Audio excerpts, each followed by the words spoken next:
নমস্কার বন্ধুরা, আবার চলে এসেছি নতুন একটি ভিডিওতে নতুন টোটকা নিয়ে। আজকে যে টোটকা বিষয়টি আলোচনা করব সেটি সংসারের খুবই এক গুরুত্বপূর্ণ। প্রত্যেক সংসারে এই ছোট বড় এই সমস্যা হয়ে থাকে, ঝগড়া, অশান্তি, পারিবারিক কলহ এগুলো লেগেই থাকে। তো এই নেগেটিভ জিনিসগুলো বাড়ি থেকে সরানোর জন্য যে টোটকা প্রয়োজন, সেই টোটকা এবং মন্ত্র দুটোই আজকে বলবো।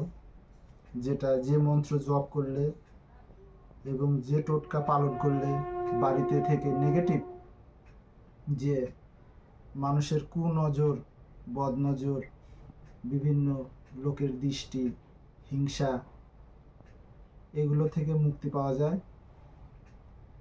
তো সবার আগে বলছি, যারা আমার চ্যানেলে নতুন তারা যেন এই চ্যানেলটি অবশ্যই সাবস্ক্রাইব করে, লাইক করে, শেয়ার করে, বেশি বেশি করে শেয়ার করে, আর এই চ্যানেলে সাবস্ক্রাইব করে এই চ্যানেলে যেন পাশে থাকে নিত্য নতুন মন্ত্র, কবজ, বিভিন্ন বিষয়ে তান্ত্রিক, কবিরাজি, গাছগাছান্ত জিনিস পেতে এই চ্যানেলটি সাবস্ক্রাইব করে চ্যানেলটা যেন অবশ্যই পাশে থাকে। আর ভিডিওটি না কেটে পুরোপুরি যেন দেখার অনুরোধ রইল। যে কোনো সোমবার হোক, মঙ্গলবার কি শনিবার, এই 3 দিন খুবই ভালো দিন। সকালবেলায় ঘুম থেকে উঠে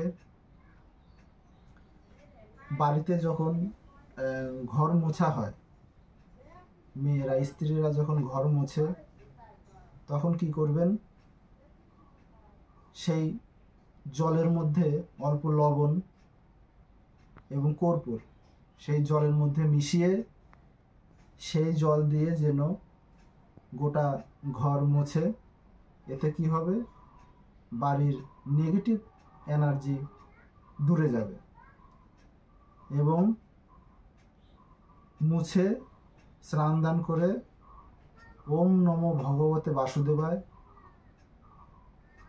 এই মন্ত্রটি 11 বার, কিংবা কৃষ্ণায় বাসুদেবায় হরয়ে পরমাত্মনে প্রণে তাহা ক্লেশ নাশায় গোবিন্দায় নম নম, এই দুটো মন্ত্রের মধ্যে যে কোনো একটি মন্ত্র সঠিকভাবে জপ করলে সংসারের নেগেটিভ কুনজর দূরীভূত হবে।